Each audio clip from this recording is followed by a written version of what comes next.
Hi, this is Eric Solomon bringing you the Monmouth Park Win Early Pick 5 preview for Sunday, September 12th.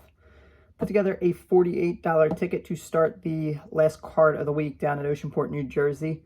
And I have a pretty good feeling about this ticket. I like some of the horses in here. I am playing against Paco Lopez in a couple races, and that has burned me over the last couple weeks. But I think there are times you got to take a shot here because even though he's winning at 30%, he's not winning 100% of them. So race 1 is a 10,000 maiden claimer. My top pick is Neptune's Revenge. This horse is a little bit interesting to me. He has been beaten double digits lengths in 8 of 9 career starts, which certainly is a little cause for pause. However, when you look a little bit closer, 3 races on a fast track out of 9 career starts, and those fast track races are definitely his best races. Strong effort on a fast track, 2 starts back, kind of with better horses. Looked a good horse in the eye, and that horse ended up kind of taking off in the stretch. Last time out was beaten 34 lengths, was almost 30 lengths behind Wisecrack, the 4 in here.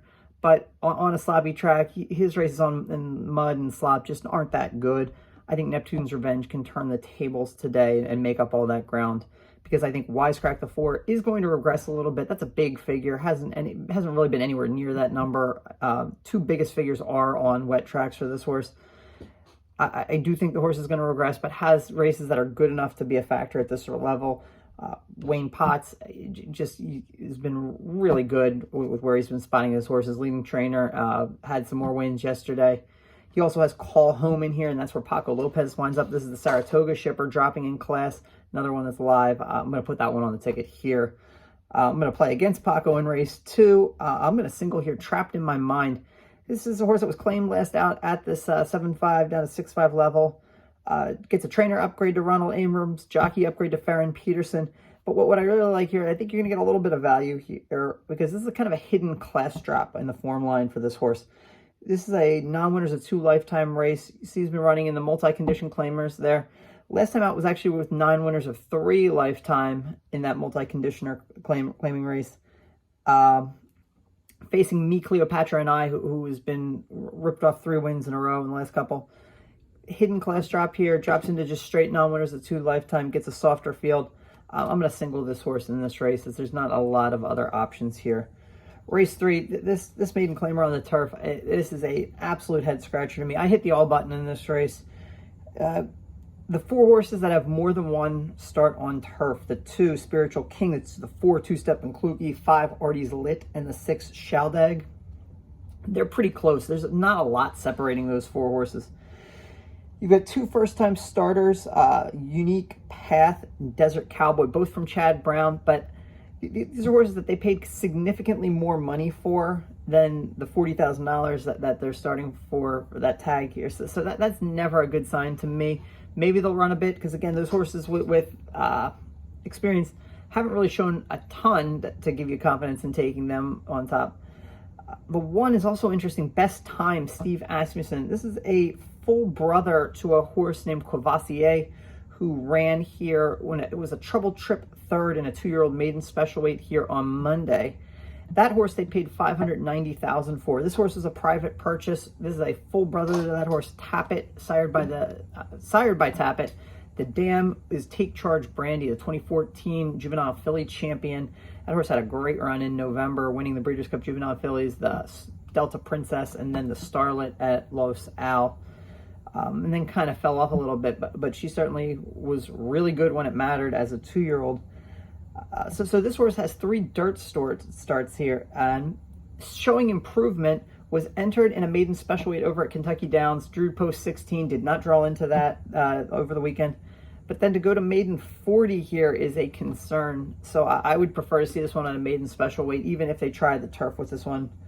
But I just don't like the maiden claiming aspect there. So again, I'm going to hit the all button here and hope to get a price, perhaps even the 20-1 long shot, who the 8 horse who didn't show anything last time out in a turf sprint.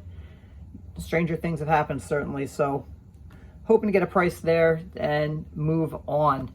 Race 4, New Jersey breds, optional claiming, non-winners of 1 allowance. I'm going to go 2 deep here. Postino's Vow, I think, is the one to beat. A 3 back was the last time he ran at this condition and was a dominating winner. And I think that was a better field. They went fast early in that race. It was contested fractions. And rallied on the outside, dominated that. The last 2 races have not been good when facing non-winners of 2, optional claiming, and then on the turf last time out. Drops back to this level in for the tag. I think this one's going to be tough here. I'm also going to use Salt in the Rim. Paco Lopez is the pickup rider on this one. He was part of that contested pace in that same race last time out for this one. Now moves into the Mike Deeney barn. Paco Lopez is a rider upgrade. So this one I really liked in that race last time out. I'm not ready to completely give up on him, but I need to see a little bit more. I'm still going to put him on the ticket. And then we can get to race 5 here. I'm going to go 2 deep, and again, I'm going to play against Paco. He's on Bam Bam Blue. This is a 9-year-old gelding that made his first start in over 2 years last time out on the dirt. It was a dull and allowance race. Drops into the claiming company here, back on turf. I'm just not sold that this horse is anywhere near the horse that he was 2 years ago. I'm going to go with 2 horses here. The 5, Looking for Loki, is my top pick, a forwardly placed horse. That's been a good thing on this turf course so this last couple weeks.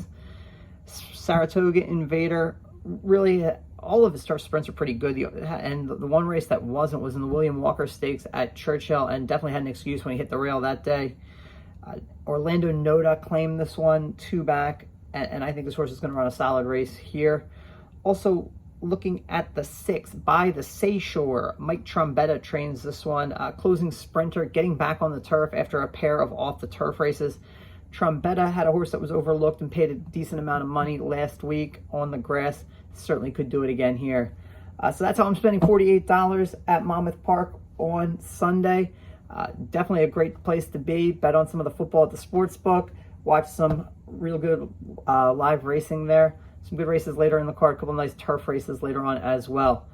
So have a good week. We'll be back on Friday with another one. So good luck to everybody.